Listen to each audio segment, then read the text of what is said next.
Hello viewers, আশা করি সবাই ভালো আছেন। যে অনলাইন টেকনিক্সের পক্ষ থেকে আপনাদের সবাইকেই স্বাগতম। ভিডিওর থাম্বনেল দেখেই বুঝতে পারছেন কি নিয়ে আলোচনা করব।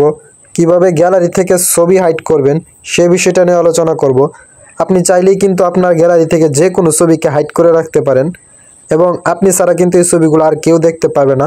কাজটি করার জন্য আপনি প্রথমেই চলে যাবেন আপনার গ্যালারিতে। মনে করেন আমি এই যে একটি ছবি, আমি এই ছবিটিকে হাইড করতে চাচ্ছি।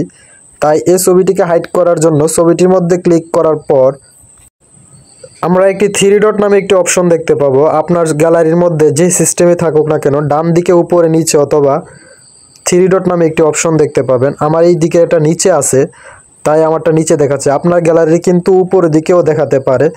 এই যে থ্রি ডটটা আছে, আমি এখন এই থ্রি ডটের মধ্যে ক্লিক করব।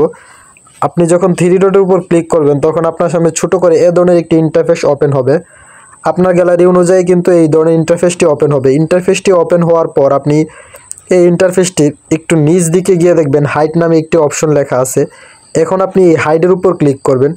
আপনি যখন হাইডের উপর ক্লিক করবেন তখন কিন্তু এই ছবিটি আপনার গ্যালারি থেকে হাইড হয়ে যাবে। এই দেখেন গ্যালারি থেকে কিন্তু আমার ছবিটি চলে গেছে। এখন কিন্তু আমার এই গ্যালারিতে আর ছবিটি নাই। আমি যতই খোঁজাখুঁজি করি না কেন গ্যালারিতে কিন্তু এই ছবিটি আর পাবো না। এখন প্রশ্ন হচ্ছে, আমরা যদি ছবিটিকে হাইড করে ফেলি তাহলে ছবিটিকে কোথায় গিয়ে পাবো? ছবিটিকে খোঁজার জন্য আমরা প্রথমে গ্যালারির যে সেটিংস আছে সেটিংসের মধ্যে খুঁজে নেব। আপনার গ্যালারির সেটিংসটি ডান দিকে নিচে উপরে যে কোনো জায়গায় থাকতে পারে। আপনি এখন এই সেটিংসের উপর ক্লিক করবেন। তারপর আপনাকে আরেকটি পেজে নিয়ে আসবে।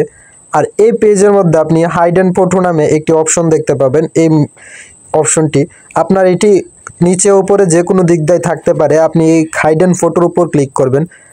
আপনি যখন এই হাইড অ্যান্ড ফটোর উপর ক্লিক করবেন তখন আপনার যতগুলো ছবি আপনি হাইড করে রেখেছেন সবগুলো ছবি কিন্তু এই জায়গায় শো করবে।